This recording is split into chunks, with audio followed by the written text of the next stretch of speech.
الحمد لله رب العالمين والصلاة والسلام على أشرف الأنبياء والمرسلين وعلى آله وأصحابه الطيبين الطاهرين. أما بعد فأعوذ بالله من الشيطان الرجيم. بسم الله الرحمن الرحيم.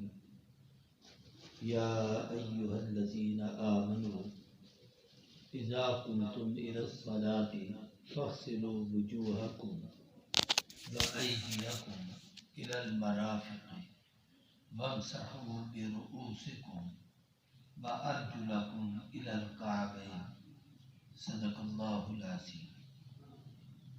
اللهم صل على سيدنا ومولانا محمد وعلى آل سيدنا ومولانا محمد وبارك وسلم. قابل قدر بزرگوں، دوستوں اور بھائیوں،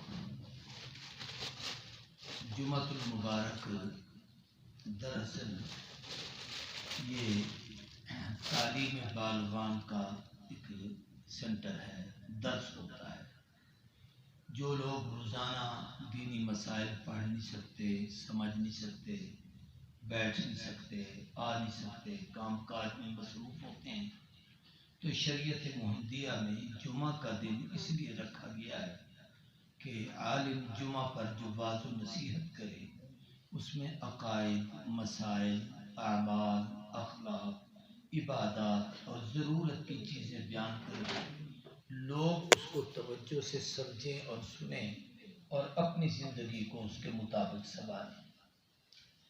آج میں بنیادی مسئلے کی طرف آپ کی توجہ دلانا چاہتا ہوں. سورہ مائدہ کے دوسرے رکوع کی پہلی آیت کا کچھ حصہ میں نے پڑھا ہے. اس میں اس پوری آیت میں 3 مسائل بیان کیے گئے ہیں: وضو کے مسائل، غسل کے مسائل اور تیمم کے مسائل. ان میں سب سے پہلی چیز وضو کے مسائل ہیں. یا ایھا الذین آمنوا، اے اہل ایمان، اذا قمتم الی الصلاۃ، جب تم نماز کی تیاری کے لیے کھڑے ہو تو سب سے پہلے اپنے آپ کو پاک صاف کرو. فاغسلوا وجوہکم، اپنے چہرے دھو، پھر اپنے دونوں ہاتھ اپنے کوہنیوں سمیت دھو، پھر سر کا مسح کرو، پھر اپنے پاؤں دھو، پاک صاف ہو جاؤ، پھر عبادت کرو مسجد میں آ کر. یہ 4 چیزیں جو قرآن مجید کی نص قطعی سے ثابت ہیں، ان کو فرائض وضو کہا جاتا ہے. اس سلسلے میں 2-3 مختصر سی باتیں، کیونکہ یہ اجتماع یوں نہیں ہوتا کہ ایک ایک چیز تفصیل سے سمجھائی جائے. کچھ باتیں اس لیے بتا دی جاتی ہیں کہ آپ میں جذبہ بیدار ہو اور آپ اپنے اپنے مسجد کے امام سے، عالم سے مسائل کو سمجھیں اور یاد کریں. نماز کے لیے بنیادی شرائط میں سے ایک بڑی اہم شرط طہارت ہے، پاکیزگی. اور وہ پاکیزگی بھی 3 قسم کی ہے کہ جس جگہ نماز پڑھ رہے ہو وہ جگہ پاک ہو، جن کپڑوں میں نماز پڑھ رہے ہو وہ کپڑے پاک ہوں، جس جسم سے نماز پڑھ رہے ہو وہ جسم پاک ہو.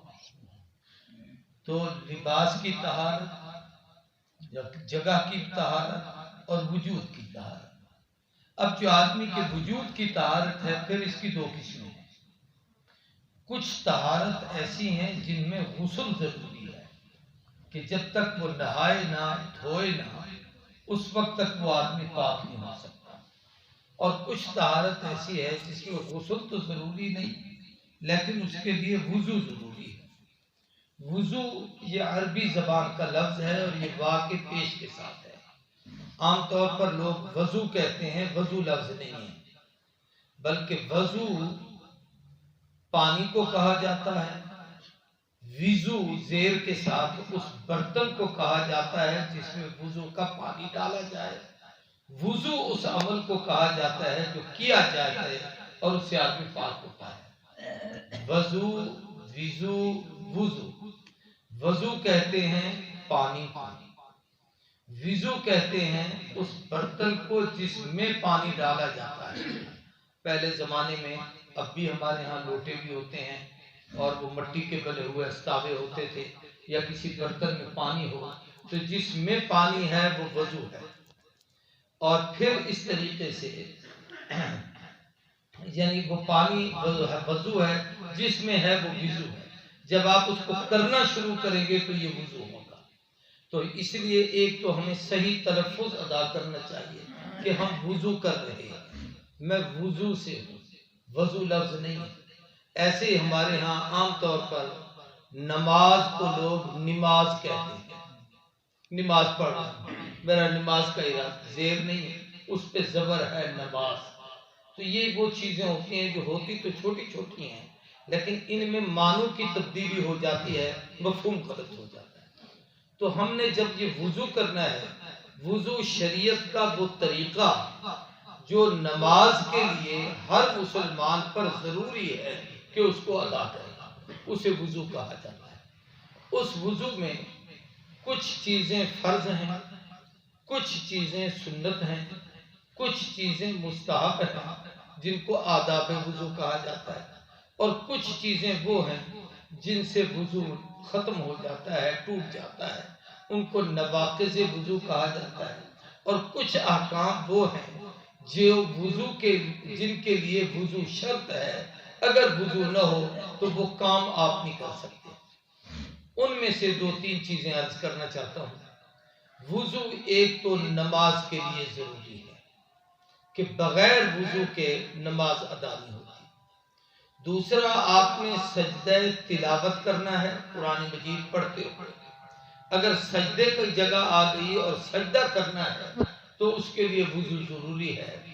قرآن مجید کو ہاتھ لگائے بغیر زبانی پڑھ تو سکتے ہو، لیکن سجدہ تلاوت کے وقت سجدہ نہیں کر سکتے۔ سجدہ کرنے کے لیے باوضو ہونا ضروری ہے۔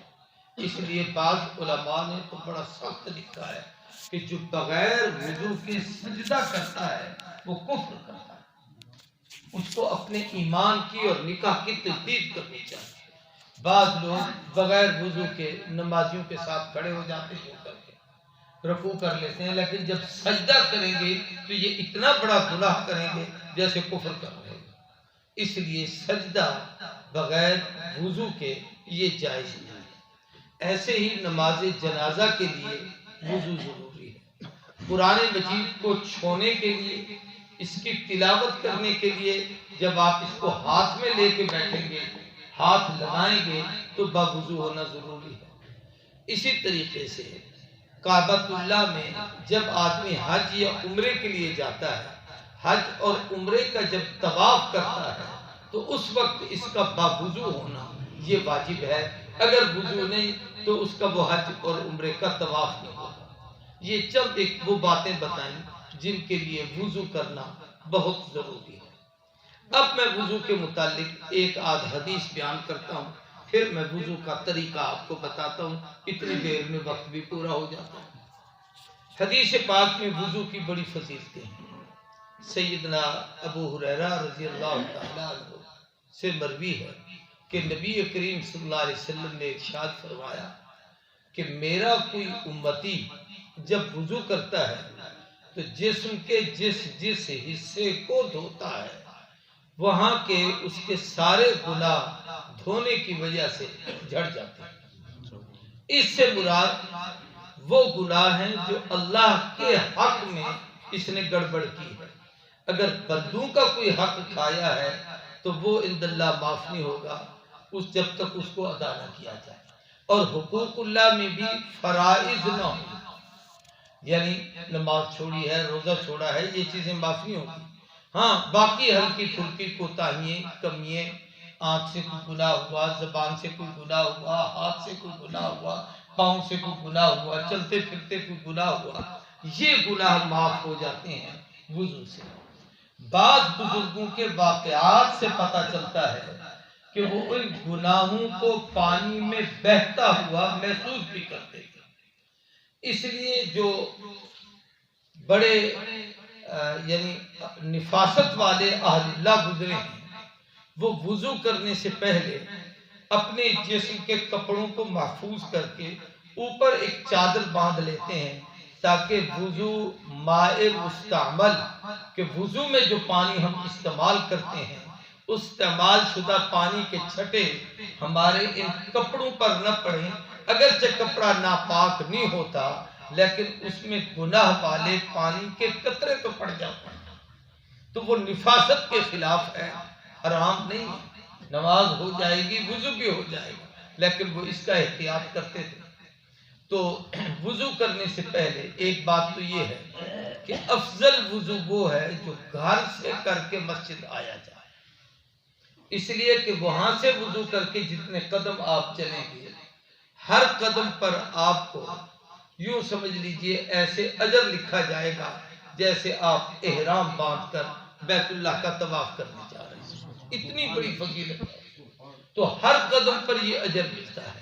تو آپ گھر سے وضو کر کے آئیں، یہ سب سے افضل ہے. ہمارے ہاں مسجدوں میں وضو کے اہتمام کے لیے یا آپ کی ٹینکیاں لگی ہوئی ہیں، ٹوٹیاں لگی ہوئی ہیں، موٹریں لگی ہوئی ہیں، پانی کا انتظام ہے. لیکن مسئلے کے طور پر یہ یاد رکھیں اپنی ذات کے لیے ان چیزوں کو استعمال کرنا اور اس کا بل مسجد ادا کرے شرعاً یہ ہمیں جائز نہیں. ہاں کوئی مسافر ہو تو وہ ایسا کر سکتا ہے، آپ مجبور ہیں گھر سے دور ہیں یہاں آ کے ایسا کر سکتے ہیں جیسے یہ مارکیٹ والے حضرات ہیں. لیکن اس میں حق یہ ہے کہ پھر اس مسجد کا حق ہمیں ادا کرنا چاہیے. کئی تبلیغی جماعت کے دوستوں کو دیکھا ہے یہ بڑے محتاط لوگ ہوتے ہیں، 2 دن رہے 3 دن رہے، اب جب جانے لگتے ہیں تو پھر کہہ دیتے ہیں مولانا صاحب امام صاحب یہ جو مسجد کا متولی ہو کہ ہم نے مسجد کے پنکھے استعمال کیے، پانی استعمال کیا، بجلی استعمال کی، تو یہ پیسے مسجد کے فنڈ میں ڈال دیں. تو یہ حق ہے کہ اللہ کے گھر کا جو کچھ آپ نے استعمال کیا کم از کم اس کو آپ ادائیگی کر کے جائیں، یہ افضل طریقہ ہے. یہ ہم نے گویا اپنے مسجد کے ساتھ اپنی محبت کا حق ادا کیا ہے. تو میں یہ عرض کر رہا ہوں کہ پھر آدمی وضو کے لیے آتا ہے. وضو میں 4 چیزیں فرض ہیں جن کو قرآن مجید نے کہا.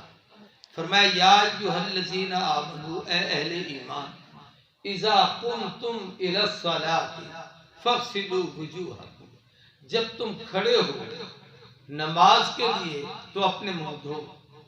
کھڑے ہونے کا معنی یہ نہیں ہے کہ آپ گھر سے اٹھ کے صف میں آ گئے اور یہاں کھڑے ہو گئے تو اب وضو کرو.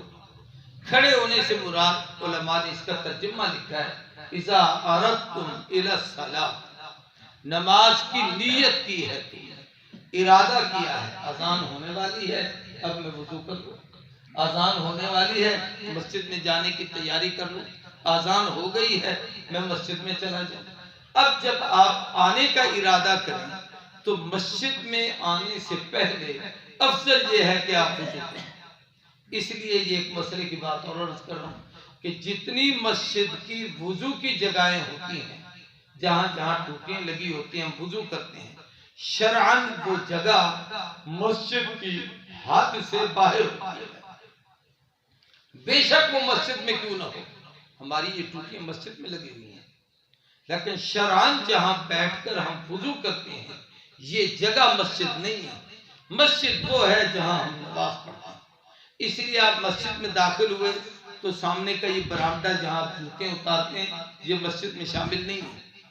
جب آپ صف کی طرف آئیں گے جہاں پر نماز پڑھی جاتی ہے وہ جگہ مسجد ہوگی. اس لیے وہاں داخل ہوتے ہوئے مسجد کے داخلے کی دعا پڑھیں گے اللہم افتح لی ابواب رحمتک، اے اللہ ہمارے لیے رحمت کے دروازے کھول. ایک حدیث میں تو اس کی بڑی وضاحت ہے کہ اس دعا کو یوں پڑھو بسم اللہ، پہلے یہ کہو پھر کہو والسلام علی رسول اللہ، پہلے اللہ کا نام لو پھر حضور اکرم صلی اللہ علیہ وسلم کی ذات پر صلاۃ و سلام پڑھو کہ والسلام علی رسول اللہ، پھر کہو اللہم افتح لی ابواب رحمتک. اور ایک روایت میں ہے اللہم اغفر لی ذنوبی، اے اللہ میرے گناہ بھی معاف کر دے اور وفتح لی ابواب رحمتک، اور تیرے گھر میں آ رہا میرے لیے رحمت کے دروازے بھی کھول۔ یہ ہے اصل آنے کا طریقہ۔ تو میں وضو کے متعلق بتا رہا ہوں کہ 4 چیزیں فرض ہیں۔ فرض اس کو کہتے ہیں جو قرآن کی نص قطعی سے ثابت ہو، اس کا منکر کافر ہوتا ہے، نہ کرنے والا فاسق فاجر ہوتا ہے۔ اگر وہ عمل نہ ہو تو اس سے عبادت قبول نہیں ہوتی۔ یعنی وضو کے جو 4 فرض ہیں، اگر ان فرضوں میں کوئی کوتاہی ہو جائے تو وہ فرض ادا نہیں ہوگا، تو نماز ادا نہیں ہوگا۔ اب 4 فرض کیا ہیں؟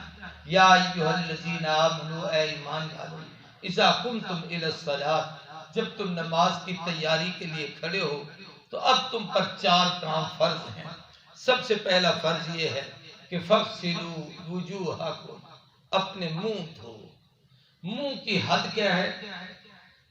پیشانی کے بال، جہاں سے ہمارے سر کے بال شروع ہوتے ہیں، پیشانی کے اوپر، پیشانی کہتے ہیں وہ حصہ جو آپ کے سر اوپر کی طرف چلا جاتا ہے، نیچے جو چہرے کی طرف سیدھی جگہ ہے، اس کی آخری حد کو پیشانی کہا جاتا ہے۔ اس پیشانی کے بالوں سے لے کر تھوڑی کے نیچے تک، یہ تھوڑی ہے، اس کا آخری حصہ یہ ہے، نیچے گردن شروع ہوتی ہے، تھوڑی کے نیچے تک دائیں کان کی لو، یہ اس کو جو باریک سی جگہ ہے اسے لو کہا جاتا ہے۔ یہ اس سے لے کر بائیں کان کی لو تک، اس کے اندر جتنا حصہ آتا ہے اس کو عربی میں وجہ کہتے ہیں۔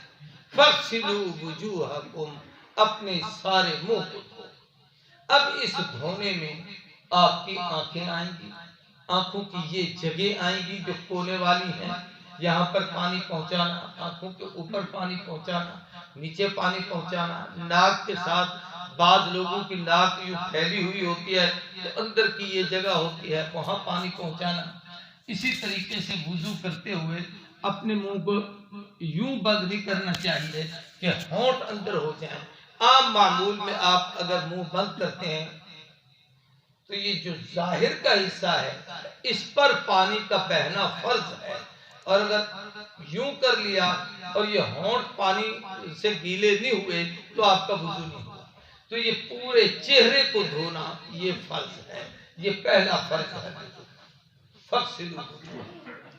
دوسرا فرض ہے وَأَيْدِيَكُمْ إِلَى الْمَرَافِقِ، اپنے دونوں ہاتھ، مرفق کہتے ہیں یہ کوہنی کو، جو ہم بازو یوں کریں تو یہ کوہنی ظاہر ہوتی ہے، یہ ہڈی، ان کوہنیوں سمیت دونوں ہاتھوں کو دھونا یہ فرض ہے۔ اب یہ دونوں ہاتھ اس طریقے سے دھوئے جاتے ہیں۔ قرآن کی اس عبارت سے ایک اور مسئلہ نفیس معلوم ہوتا ہے کہ ایدیکم الی المرافق، جب ہاتھ دھونے لگو تو پانی اوپر سے کوہنیوں کی طرف یوں بہانا چاہیے، یوں نہیں کرنا چاہیے۔ بعض لوگ یوں نیچے کوہنی دے دیتے ہیں تو یہاں سے دھونا شروع کرتے ہیں، اوپر سے پانی نیچے کی طرف آئے اور کوہنیوں کی طرف بہے۔ فَأَيْدِيَكُمْ إِلَى الْمَرَافِقِ، اس میں بھی بال برابر جگہ، ناخون برابر جگہ بھی خالی نہیں رہنی چاہیے جہاں پر پانی پھر نہ جائے۔ تیسرا فرض وَامْسَحُوا بِرُؤُوسِكُمْ، اپنے سر کا مسح کرو۔ سر کے مسح کی 2 حیثیتیں ہیں، ایک فرض مسح ہے اور ایک سنت مسح ہے۔ فرض مسح یہ ہے کہ حدیث پاک میں اس کی وضاحت ہے کہ نبی کریم صلی اللہ علیہ وسلم نے پانی منگوایا،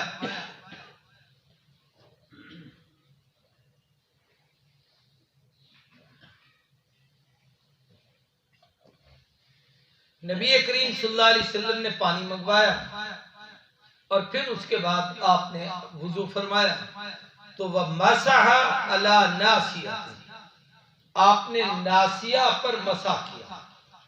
علماء نے لکھا ہے کہ سر کے 4 حصے ہیں، میری طرف دیکھیں گے تو بات سمجھ آئے گی۔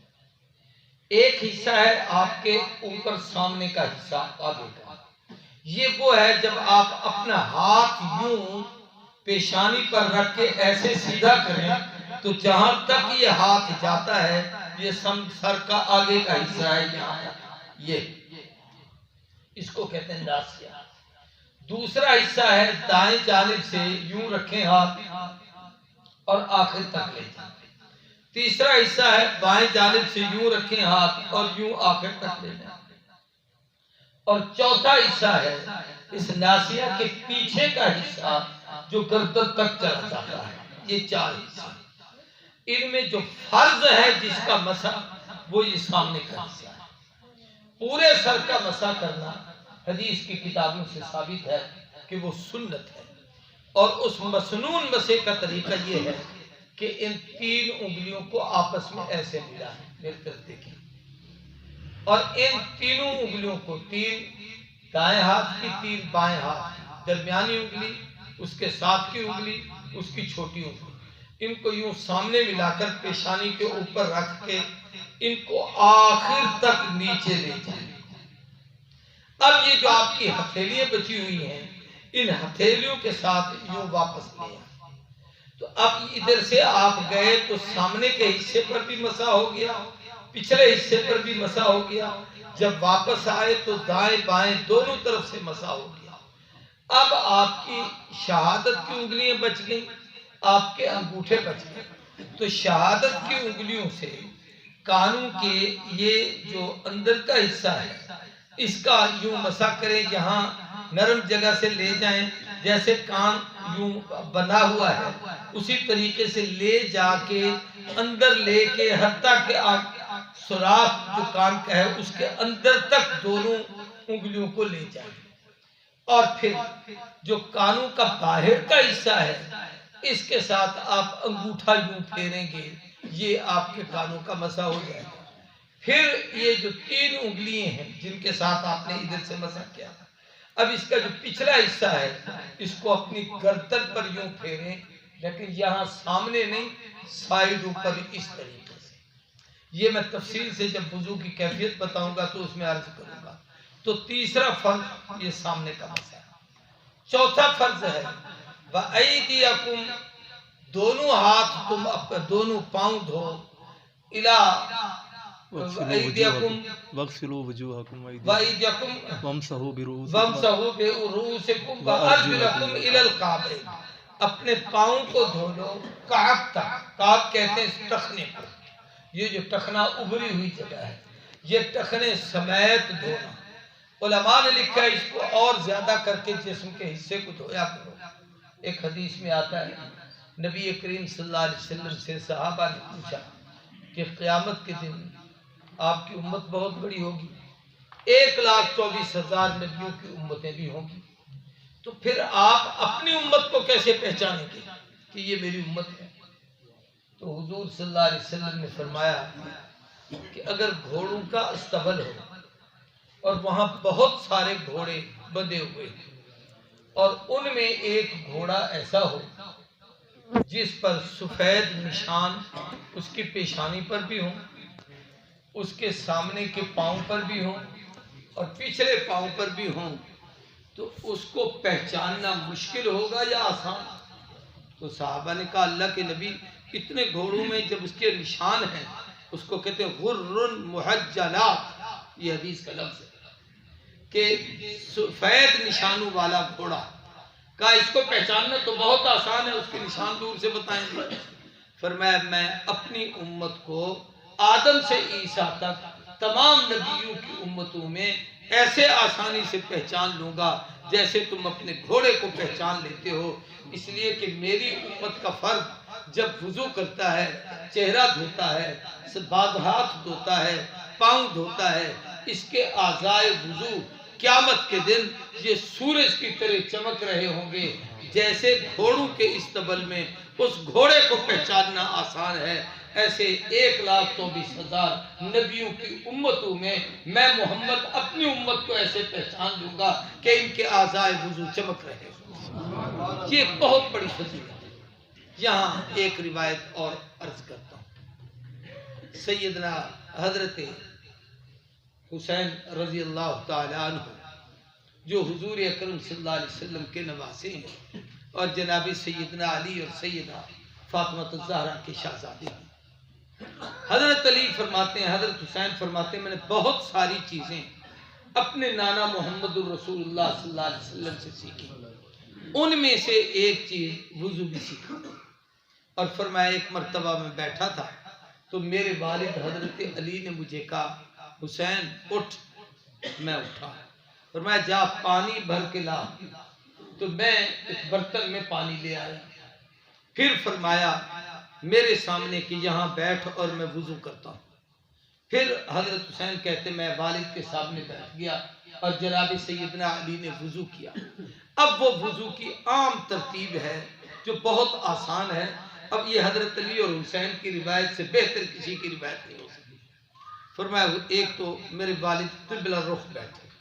تو اس سے بہتر ہے کہ جہاں جن مسجدوں میں اگر پانی کی ٹوٹیوں کا رخ یوں ہو کہ آپ قبلہ رخ بیٹھیں تو افضل یہ ہے کہ کعبے کی طرف منہ کرو، ورنہ جس طرف منہ ہو وضو ہو جاتا ہے. پھر اونچی جگہ پر بیٹھے کہ پانی نیچے جائے. پھر اس کے بعد آپ نے وضو کا ارادہ فرمایا تو سب سے پہلے اپنے بازو چڑھائے اور اپنے آپ کو وضو کے لیے تیار کیا. پھر آپ نے سب سے پہلے بسم اللہ الرحمن الرحیم پڑھی، اس لیے کہ وضو میں بسم اللہ پڑھنا سنت ہے.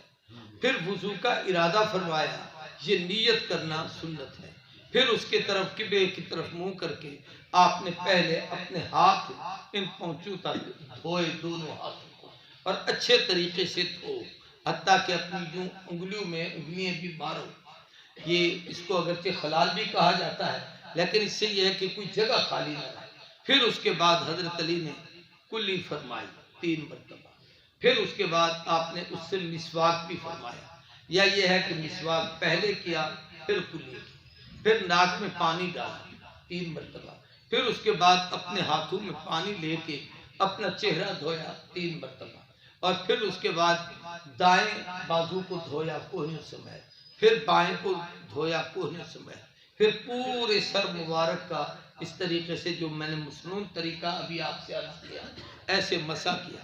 اور مسح کرنے کے بعد پھر آپ نے اپنے کانوں کا بھی مسح کیا اور اپنی گردن کا بھی مسح کیا. اور پھر آپ نے اپنے ہاتھوں کا بھی خلال کیا. اس طریقے سے جب آپ چہرہ دھو رہے تھے تو آپ نے اپنی داڑھی کا بھی خلال کیا کہ ایک تو یوں کر کے پانی اچھے طریقے سے لگاؤ تاکہ کوئی جگہ خشک نہ رہے. دوسرا یوں ہاتھ ڈال کے داڑھی مبارک میں ایسے کرو تاکہ کہیں جگہ باقی نہ رہے اور یہ پانی گیلا ہاتھ آپ کا ہر جگہ پر پھر جائے. پھر اس کے بعد آپ نے دونوں پاؤں دھوئے اور اس میں انگلیوں کا خلال بھی کیا. اور جب یہ کر چکے تو فرمایا میرے بیٹے حسین، میں نے ایسے ہی تمہارے نانا محمد الرسول اللہ صلی اللہ علیہ وسلم کو وضو کرتے ہوئے دیکھا تھا. تو اب یہ حضرت علی کا وضو، یہ حضرت حسین کا وضو، یہ رسول اللہ صلی اللہ علیہ وسلم کا وضو. اور ایک روایت میں آتا ہے کہ حضور نے ایک دفعہ وضو کیا، پھر دوسری مرتبہ کیا. جب تیسری دفعہ دھویا تو آپ نے حضرت ابو ہریرہ کو فرمایا ھذا وضوئی ووضوء انبیاء من قبلی، یہ میرا وضو بھی یہی ہے اور مجھ سے پہلے جتنے نبی گزرے ہیں ان کے وضو کا طریقہ بھی یہی ہے. یہ میں نے آج آپ کو مختصر وضو کا مسنون عمل سکھایا ہے. اللہ ہم سب کو عمل کی توفیق دے. اگلے جمعے اور مسائل عرض کریں. الحمدللہ.